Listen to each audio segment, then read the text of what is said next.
मंडई खमंग आणि कुरकुरीत अशी तिखट शेव आपल्या सर्वांना खूपच आवडते. स्नॅक्स म्हणून किंवा चहासोबत खायला आपल्याला अशी तिखट शेव आवडते. तिखट शेव बनवण्याची रेसिपी खूपच सोपी आहे. मी फक्त 2 ग्लास बेसन पिठापासून फक्त अर्ध्या तासामध्ये भरपूर सारी खुसखुशीत आणि क्रिस्पी अशी शेव बनवली आहे. सर्वप्रथम मी 2 ग्लास बेसन पीठ व्यवस्थित चाळून घेतलं होतं. बेसन पीठ मी दळून नव्हतं आणलं, विकतचंच पीठ वापरलं होतं. तुम्ही दळून आणलं तरीही चालेल.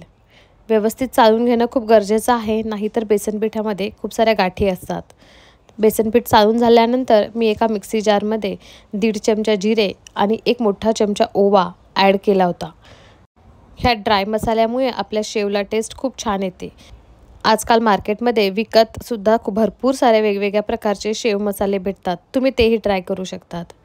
बेसन पीठ चाळलेलं होतं, त्याच्यामध्ये मी 1.5 चमचा मीठ ॲड केलं आणि 2 मोठे चमचे मी लाल तिखट ॲड केलं.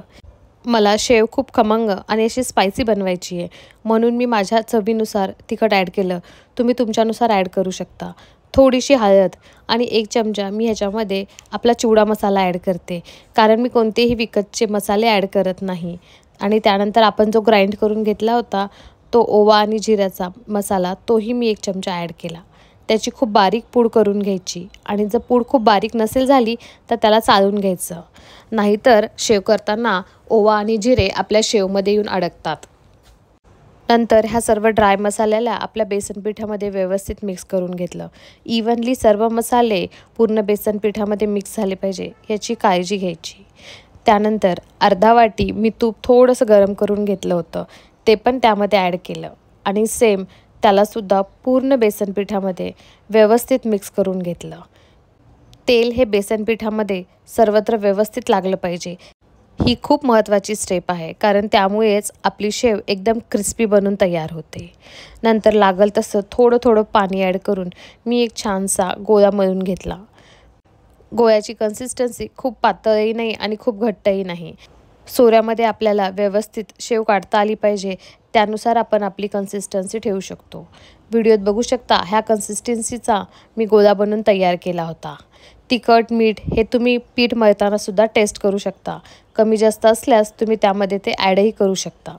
मी सोऱ्यामध्ये थोडंसं पीठ घेतलं आणि तेल छानपैकी गरम झालेलं होतं. तेल चांगलं गरम झाल्यानंतरच आपण त्याच्यामध्ये शेव काढायची. तेल जर जास्त गरम नसेल तर आपली शेव ही चांगली क्रिस्पी बनत नाही. तुम्हाला पाहिजे तेवढे तुम्ही शेवचे फेरे घालू शकता. शेव बनवताना कढई कधी पण अशी पसरट आणि जाडबुडाचीच घ्यायची, म्हणजे आपल्याला शेव बनवायला सोपी जाते आणि आपल्याला शेव पलटायलासुद्धा खूप सोपी जाते. व्हिडिओत दाखवल्याप्रमाणे मी शेवला मीडियम गॅसवर व्यवस्थित दोन्ही साईडने फ्राय करून घेतलं. व्हिडिओत दाखवल्याप्रमाणे असे 2 चमचे घ्यायचे आणि त्यानंतरच तुम्ही शेव पलटी करायची. ती खूप सोपी मेथड आहे, त्यामुळे आपल्याला शेवला व्यवस्थित उलटं पण करता येतं आणि तेलही अंगावर उडत नाही आणि महत्त्वाचं म्हणजे शेव तुटतसुद्धा नाही. त्यामुळे खूप सोप्या पद्धतीने शेव उलटी करून घ्यायची. शेव दोन्ही साईडनी व्यवस्थित फ्राय झाली पाहिजे. त्याचा फक्त लाईट कलर आला की आपण शेव काढून घ्यायची. जास्त डार्क करायची नाही, नाहीतर ती करपल्यासारखी होते. मीडियम कलरमध्येच शेव बाहेर काढायची, त्यानंतर आपोआप त्याचा थोडासा कलर हा डार्क होतो आणि माझी कुरकुरीत खमंग तिखट शेव बनून तयार होती.